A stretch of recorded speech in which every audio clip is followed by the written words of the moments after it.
Fala galera da Turma 2000, como vocês estão? Bom, hoje, gente, a gente vai continuar o roteiro 2, certo? A parte 2 do roteiro 10 a 21, ok? Então é a segunda folhinha daquele roteiro aonde vocês, bom, no passo a passo, né? Começa aqui então, justamente assistindo essa videoaula, onde a gente vai falar sobre dinâmicas migratórias, né? Então, na primeira aula, eu trouxe para vocês um debate aí tranquilo sobre culturas e migrações, né? Onde então a gente falou um pouquinho sobre o debate cultural, como que está como a questão da identidade e da identificação territorial acontece, como que tá isso nos dias atuais. E agora a gente vai trazer, né, eu comentei com vocês que a gente não pode falar de cultura sem falar de migração, porque desde que o mundo é mundo, as pessoas migram. Então, desde os nômades lá atrás, né, que a gente falou aí, a gente tem trocas culturais entre diferentes povos. A história do mundo é marcada pelo encontro de diferentes povos, de modo que alguns grupos se consolidam de forma mais fechada e vão formando ali uma cultura mais própria que é diferente daquela outra, e por aí vai. Então agora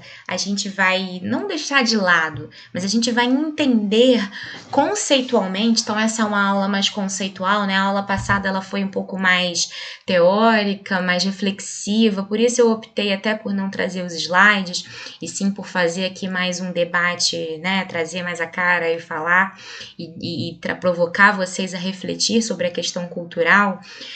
Mas a aula de hoje vai ter essa pegada mais conceitual, ela é um pouquinho mais maçante, então tenham paciência.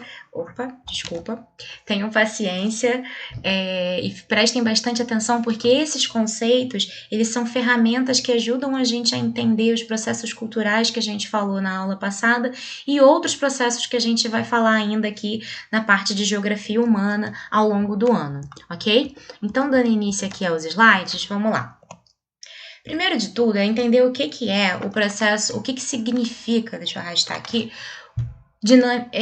migração, né? O conceito de migração, então, ele é muito amplo e é um conceito bem geral. Então, qualquer movimento de deslocamento de grupo humano configura uma migração. Então, quando o professor tira você da sala, daquele lugar da sala de aula, porque você está falando muito, e te coloca em outro lugar, longe dos teus amiguinhos, você está migrando de lugar, numa escala muito pequena. Quando você decide, quando você fizer os seus 18, 19 anos e ficar independente, passou para a faculdade lá nos Estados Unidos e pum, vai morar lá fora.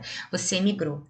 Só que migrar, a gente tem uma diferenciação aí. A gente usa dois prefixos, o e e o i, para dizer se a pessoa está entrando ou saindo em um lugar. Então, quando eu disse aí, que trouxe o exemplo de que você estaria saindo do Brasil para estudar nos Estados Unidos, eu estou dizendo que você está emigrando, você está saindo. Quando você chegar aos Estados Unidos, você vai estar imigrando nos Estados Unidos. Você vai estar entrando. In é um movimento de entrada. E é um movimento de saída. Cuidado para não confundir esses conceitos. Outra conceituação que a gente tem, diferenciação que a gente tem que fazer aqui. Então, aqui desenho um esqueminha para ficar assim bem claro. Emigrante sai, imigrante entra, ok?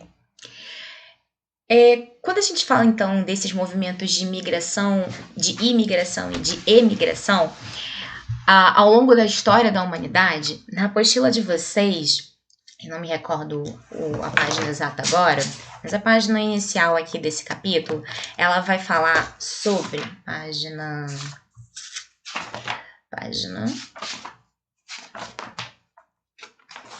página 22 do livro, traz esse mapa aí ao final dela, e esse mapa é bastante interessante para a gente perceber como foram os fluxos migratórios no mundo do período do século XVI ao século XX. Repara, então, gente, que a parte inicial, né, a setinha verde, mostra aqui, então, para a gente o século XVI como um período de grandes migrações, né, do sentido Europa, em direção às Américas, em direção ao novo mundo, como era chamado, né? O nosso mundo aqui. Antes disso, a gente não tinha fluxos migratórios? É claro que sim. Vamos lembrar que quando a gente estuda lá em história, aquela parte da pré-história, da história clássica, né, do período da antiguidade, que a gente tinha muitos fluxos que partiam da Europa em direção à Ásia, certo? E também dentro do próprio continente asiático em direção à Europa, e dentro do continente africano você tinha fluxos migratórios. Mas por que a gente bota aqui esse marco a partir do século XVI? Porque é a partir do século XVI em que nós vamos ter pela primeira vez a conexão, ou fluxos, na verdade, migratórios entre todos os continentes do globo, entre os 5 continentes. Então, por isso, o mapa começa no século XVI com o processo das grandes navegações, do processo de colonização da América do Sul, da América Central e da América do Norte. O próximo fluxo seria o período que vai do século XVII ao século XVIII, que é o período em que a gente tem a intensificação massiva do tráfico negreiro. Então, repara que a escravidão, tanto para a América portuguesa quanto para a América inglesa, né? Perdão, para a América Ibérica, Portugal e Espanha, quanto para a América inglesa, né? Que é a colônia que vem a ser os Estados Unidos. A diáspora africana, a gente já vai explicar melhor o que é esse conceito, foi tão grande que configura ela por si só um fluxo migratório, né? Ela marca esse período. É óbvio que existiram outros no século XVII ao século XVIII, mas a gente traz esse grande destaque porque você teve uma remoção, de fato foi uma remoção muito grande de pessoas do continente africano em direção às Américas, né, para trabalhar aí nas colônias. O terceiro grande fluxo é o fluxo dentro da própria colônia norte-americana, né, que vai acontecer aí no período do século XVIII ao século XIX. Nesse período a gente tem também uma migração, continua o processo de migração da Europa em direção à América do Sul, mas um pouquinho mais devagar, né? Dentro da América do Norte é aquele processo da expansão dos Estados Unidos em direção ao oeste, né, a famosa marcha para o oeste. No século XIX e no século XX, um outro fluxo migratório de destaque é o fluxo russo, né? Então, da ocupação do leste europeu, de colonização do território russo. E no século XIX e no século XX, a gente tem aí a setinha laranja, que mostra aí, então, uma diversificação de lugares de repulsão e de atração. Já vou explicar o que é isso, repulsão e atração. Mas diferentes fluxos migratórios partindo de diferentes lugares. Repara que a grande parte deles parte aqui da Europa em direção à América do Norte, à América do Sul, à Oceania, da Europa em direção à África e à Ásia, uma dispersão da Europa. Por quê? Por que a Europa passa a ser um centro de dispersão? Porque o século XIX e o século XX é o período, sobretudo o início do século XX, é o período das guerras que acontecem, as grandes guerras, né? Sobretudo a primeira e a segunda que acontecem na Europa. Antes delas, você tem algumas crises econômicas graves no continente europeu que vão configurar aí fatores de dispersão. Então, já que eu falei de fatores e de essa coisa de atração e repulsão, vamos voltar aqui a uma pergunta fundamental. O que fez isso aqui acontecer? Nesse caso, esses grandes fluxos estão relacionados a decisões políticas dos estados, nação, enfim, que foram surgindo ao longo aí do século XVI ao século XX. Mas quando a gente pensa aqui mais numa escala mais próxima da gente, de nós mesmos, por que as pessoas migram? O que leva, o que motiva uma pessoa a migrar? A gente tem várias razões. A gente tem desde guerras, crises econômicas, perseguições políticas e ideológicas, o problema da fome, o problema da miséria, ou a mera busca, mera entre aspas, por novas perspectivas socioeconômicas. Você vai estudar nos Estados Unidos porque você pensa que, poxa, lá talvez eu tenha mais condições de ter aquele padrão de vida que eu espero, porque aqui no Brasil eu não estou encontrando. Resumindo, o que leva uma pessoa a migrar, gente, voluntariamente, está relacionada à busca por melhores condições de vida. Ponto. Mas existem também migrações, que são as migrações do tipo forçadas, e aí por isso eu trago agora uma diferenciação. A primeira grande tipologia, a primeira grande divisão de migrações que a gente tem são entre migrações forçadas e espontâneas. A espontânea é aquela onde você sai do seu local natural, da onde você reside, para um local onde você espera encontrar melhores condições de vida. Existem, por outro lado, migrações que são forçadas, aquelas provocadas por guerras ou por processos como foi muito comum entre o século XVI e o século XVIII, perdão, século XIX, desculpa, né, do contexto da escravidão, do tráfico negreiro, enfim, não tivemos só essas experiências de escravidão, mas como eu mostrei para vocês no mapa, né, a escravidão africana provocou um movimento de diáspora muito expressivo. Então, a gente tem esses dois tipos de migração, espontânea e forçada. Nesse sentido, quando dentro do contexto das migrações, eu tenho então espaços de repulsão e espaços de atração.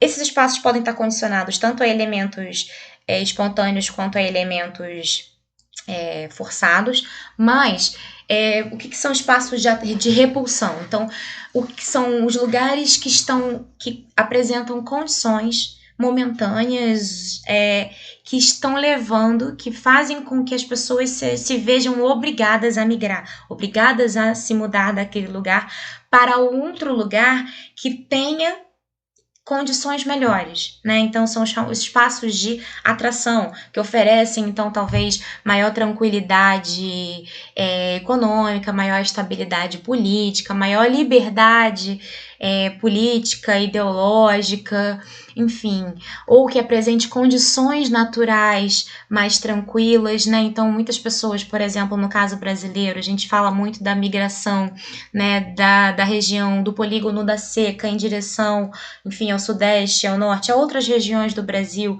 Então, o elemento de repulsão ali é um elemento natural, é o fenômeno da seca. Qual é o espaço de atração? Por exemplo, o sudeste, que apresenta o quê? Quais são os fatores de atração do sudeste? Oportunidade de emprego, um clima mais ameno e por aí vai. Só um segundo. Senão a garganta não aguenta. Bom, e aí a gente tem outro tipo de diferenciação de migração, que são as migrações temporárias e definitivas. Eu comecei a aula brincando aqui que, por exemplo, você que está aqui me assistindo tem o plano de terminar o ensino médio e estudar lá fora. Uau, que sonho! Mas você pensa em estudar, se formar e depois voltar para o Brasil, para exercer sua profissão aqui. Vai se formar médico lá fora, engenheiro, professor, designer, e volta para o Brasil. Essa é uma migração temporária. Ah, não, eu vou me mudar para os Estados Unidos e vou construir carreira, família e lá vou ficar. Migração definitiva. Parece bobo, mas vocês vão ver que isso é muito importante para a gente diferenciar os tipos de imigração.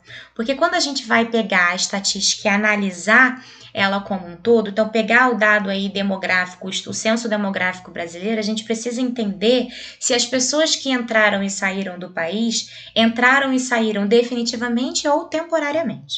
Então vamos lá, devagar. Migrações temporárias, então, são divididas em alguns tipos. Vamos vê-lo. Primeiro tipo de migração é a migração pendular ou migração diária. É aquela clássica migração casa, trabalho, trabalho, casa. Por isso, pendular, como pêndulo de um relógio, aquele relógio cuco antigo, que vai e volta, ok? Então, é a migração diária, é aquela que você faz da sua casa para o seu local de trabalho, de estudo, enfim. Então, migração diária. Esse tipo de imigração, gente, é muito trabalhado no vestibular, é muito explorado, porque talvez é a migração que a gente vivencia, a maioria de nós, agora no contexto da pandemia, eu acredito que menos, né? Pelo menos eu e acho que vocês também.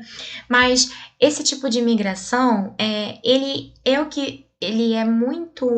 um fator, né, muito analisado quando a gente quer estudar, por exemplo, as regiões metropolitanas. Eu trouxe aqui para vocês parte do estado do Rio de Janeiro, né, um mapa que mostra aí algumas cidades do estado do Rio de Janeiro e os seus fluxos de migração pendular. Repara então que na metrópole, a cidade do Rio de Janeiro, a gente tem, né, o maior direcionamento de fluxos em direção à região serrana, em direção à região dos lagos, sobretudo Macaé, Rio das Ostras, em direção um pouco menor à região aí aqui, né, de Cabo Frio, Araruama, Iguaba, esse fluxo aqui, ele tá vindo, é porque esse mapa foi cortado, mas ele vem aqui em direção a São Paulo, você tem um fluxo muito grande.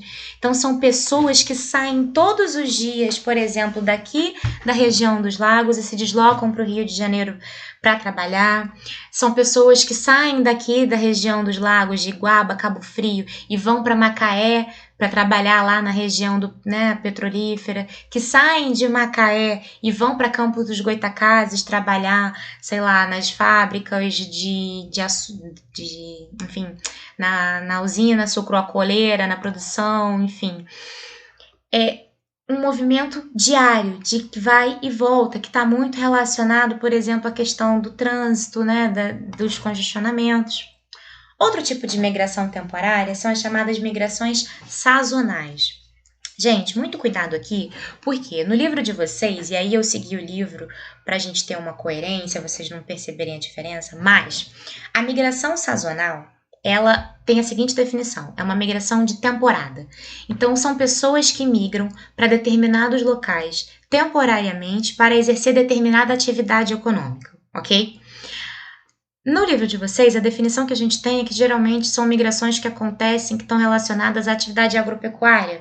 Então, por exemplo, no período da seca em determinadas regiões, as pessoas saem do seu local de moradia para trabalhar na colheita da cana-de-açúcar, do milho, tananã, em outros lugares, ficam lá, né, os chamados boias frias, vão lá, trabalham o período da colheita e depois voltam para o seu local de moradia, aonde talvez ali naquele período a condição climática vai estar melhor, então eles vão poder plantar, enfim, sobreviver até o próximo período de colheita da atividade que eles trabalham. Então, no café, na cana, enfim, sazonal, ou seja, acontece de tempos em tempos.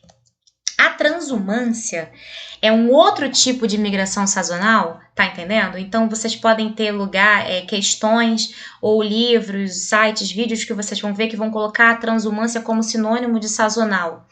Mas é muito comum, e no livro de vocês traz isso, e eu também gosto de trabalhar com a transumância como um tipo de migração sazonal, mas que está relacionado à atividade pastoreira, né, a pecuária. Então, é a migração em busca de melhores pastagens. Então, a pessoa, né, ou as pessoas que trabalham na atividade pecuária vão migrar conforme aí a região apresenta melhores condições de pasto. Então, é temporário, migra, depois volta quando tiver essas condições melhores aí para o pasto na região original.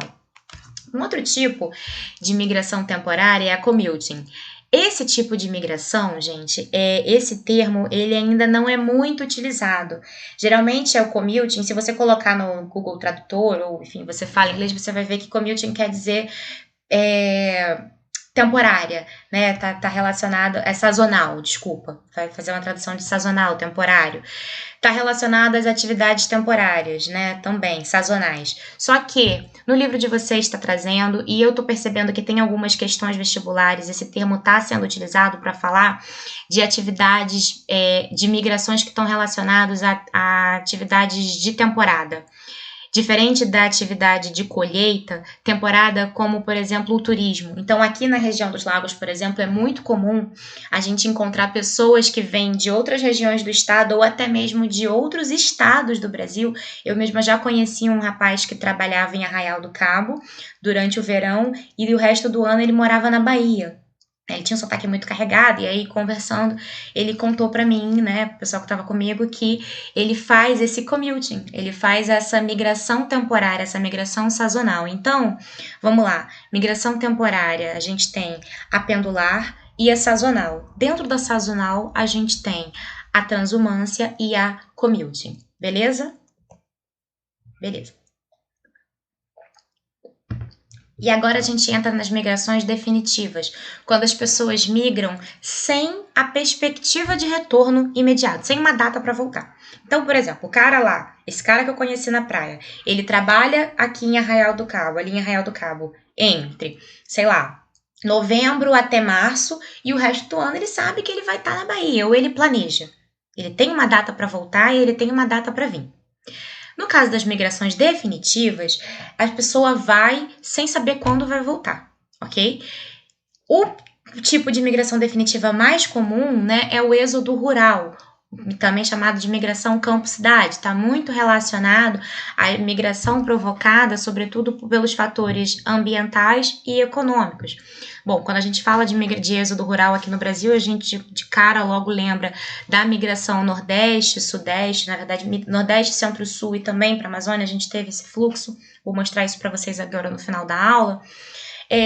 Que está relacionado ao fenômeno da seca, mas também ao fenômeno da cerca, né? Ou seja, da concentração de terra no Nordeste, de modo que o acesso desigual à terra faz com que a população mais carente não consiga ter acesso às terras mais férteis e por isso se veja, né, e aí associado à rigorosidade climática, se veja obrigada a migrar para outras regiões em busca de melhores condições de vida.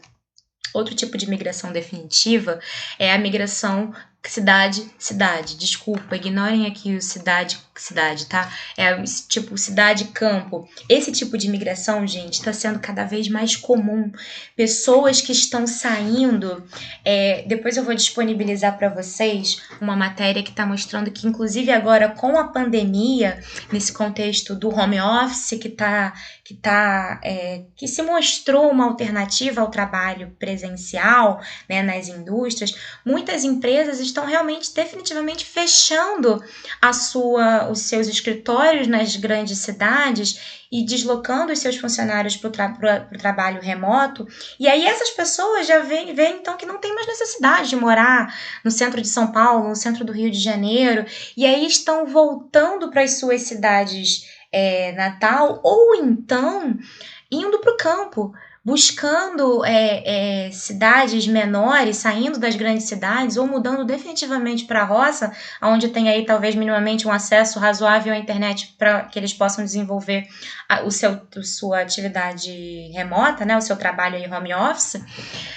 E essa é uma tendência que está crescendo muito, assim, eu acabei me esquecendo de colocar a matéria de jornal aqui para vocês, que eu li recentemente, que mostra que você já tem construtoras, tipo essas Alphavilles da vida, que estão investindo nesse público agora pós-pandemia. Então essa é uma tendência que vai crescer no nosso país, que provavelmente talvez vocês já conheçam alguém que esteja experimentando isso. Eu conheço uma pessoa que trabalhava em São Paulo e agora foi deslocada para o home office definitivamente e veio morar aqui na região dos Lagos, né? Não fez a migração cidade-campo, mas saiu de uma grande cidade para uma cidade pequena. Então, esse êxodo urbano, que, né, como é chamado, é um tipo de migração que é importante a gente estar atento, porque vai se intensificar, é uma tendência aí, sobretudo agora nesse período pós-pandemia, estejam atentos.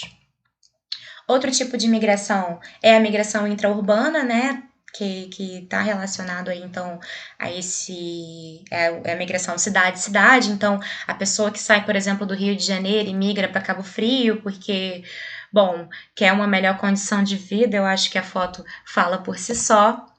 E outro tipo de migração definitiva são as diásporas. O que são as diásporas, né? Aqui eu trouxe o caso da diáspora africana, que é, então, um movimento de saída forçado em grande medida, né? Em sua maioria é um movimento que não é espontâneo, que é forçado, de grandes contingentes populacionais de uma só vez para outros lugares. Então, no caso da diáspora africana, a gente teve a saída ali, a partir do século XVII, sobretudo, em direção às Américas. Depois você tem um movimento de saída em direção à Europa, ou mais recentemente você tem uma saída ainda, né, da população africana em direção à Ásia. Então a diáspora é quando eu tenho um grande movimento de população, de uma única população, de um único povo, claro, com toda a sua diversidade, de uma vez só.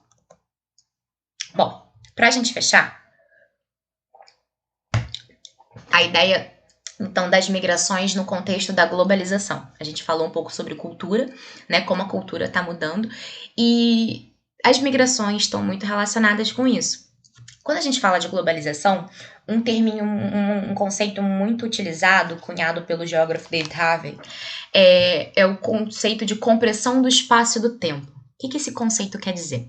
O Harvey diz, e é uma percepção de, enfim, vários estudiosos não só da geografia, mas da ciência política, da economia, de que a gente tem, sobretudo a partir do século passado, de meados do século passado, uma aceleração dos movimentos migratórios, uma aceleração do contato entre as pessoas, de modo que a nossa percepção de espaço-tempo comprimiu. O que ele quer dizer com isso? Essa charge aqui ela é bem legal, que é utilizada no livro desse geógrafo e que já caiu super no vestibular. Repara só. Entre 1500 e 1840, a velocidade do barco à vela e das carruagens era de média 16 km por hora. Uma viagem, por exemplo, nesse período aqui do Brasil, da colônia, né, de Portugal, Brasil, colônia de Portugal, para Portugal levava aí uma média de 4 meses, né? 4 meses. Entre 1850 e 1930, a velocidade das locomotivas a vapor atingiu 50 km por hora e dos barcos a vapor 57 km por hora, de modo que você consegue atravessar o oceano numa velocidade, numa quantidade de tempo cada vez menor. 1950, com a invenção dos jatos de passageiro, a velocidade vai entre 480 a 640 km por hora, ou seja, em algumas horas você atravessa continentes. E atualmente, né, a imagem encerra nos anos 60, você atingiu aí 110 km por hora, o que dá uma sensação de que o mundo foi encolhendo. Mas o mundo não encolheu, é a nossa percepção que encolheu. Nesse exato momento, eu estou dando aula para vocês que podem estar tanto em Iguaba ou em qualquer cidade da região dos lagos ou em qualquer lugar do mundo. Se alguma outra pessoa estiver acessando a aula aqui no nosso canal do IGV, bem-vindo, né? Que não seja aluno aqui nosso diretamente, seja bem-vindo. Da onde você estiver, você está conectado comigo. Algo que lá em 1500, né, na primeira etapa aqui dessa imagem, seria impensado. Por isso a gente fala então de compressão do espaço-tempo. Aqui, a imagem fala, eu estou focando aqui, na verdade, no meu exemplo, na questão das tecnologias, né, de comunicação, mas também a gente tem que pensar na questão migratória, né? Eu estou em Cabo Frio, mas amanhã, se eu quiser estar no Rio de Janeiro, ou ainda hoje, eu chego em aproximadamente 2, 3, 4 horas, né? Com, enfim, um carro potente, numa carruagem 16 km por hora, pensa que dia que eu ia chegar no Rio de Janeiro. Então, a globalização e todo o desenvolvimento que está relacionado à revolução técnico-científica informacional, né, que a gente vai falar mais para frente com mais calma, acelera, influencia muito no movimento migratório. Então aqui eu trouxe para vocês um gráfico que mostra, né, as principais migrações no mundo, né, a quantidade de pessoas. Repare então que a Ásia e a Europa concentram são os principais focos dessas atividades migratórias, né? Os Emirados Árabes, Catar, repara aqui, ó, Emirados Árabes, Catar, Kuwait, não sei dizer o nome desse país.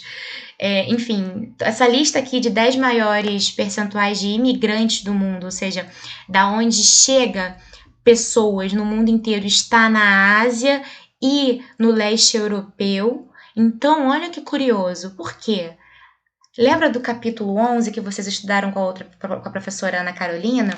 Vocês estavam estudando lá sobre fluxos econômicos. A Ásia é hoje, né, um dos grandes centros econômicos do mundo, assim como o Oriente Médio, que, enfim, está inserido na Ásia, né, é uma porção do continente asiático que está relacionada aí muito com a questão do petróleo, recebe cada vez mais pessoas.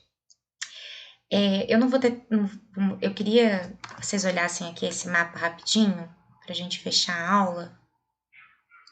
Ele mostra, só para a gente ter uma ideia da dimensão, isso aqui é o mapa das migrações no mundo nesse exato momento, está mostrando todos os voos que estão acontecendo nesse momento. Repara aqui, ratificando o que eu acabei de falar para vocês, como que a Europa e a Ásia, que são aqueles dois principais aqui do gráfico, ó. Opa, peraí. A Europa e a Ásia, esse mapa aqui dinâmico, atualizado, está acontecendo nesse momento, mostra aqui, ó, ratifica o que eu tô falando para vocês. Então, galerinha, a ideia do debate hoje era isso. Eu espero que tenha sido bastante proveitoso, tá? Eu vou encerrar por aqui, ó. Peraí, um segundinho. A gente não vai entrar na questão do Brasil, eu vou gravar um vídeo específico, porque esse aqui já ficou bastante grande, pra gente falar sobre o Brasil no contexto das migrações, tá? Vai ser um vídeo bem curtinho, só pra fechar, beleza? Então, fechando aqui a parte das dinâmicas migratórias no mundo, próximo vídeo, pra fechar o capítulo 13, vocês partirem para o passo 2 do roteiro, vai ser sobre o Brasil. Até daqui a pouco. Clica já no próximo vídeo, dá um descansinho e vai pro próximo vídeo, prometo que vai ser rápido.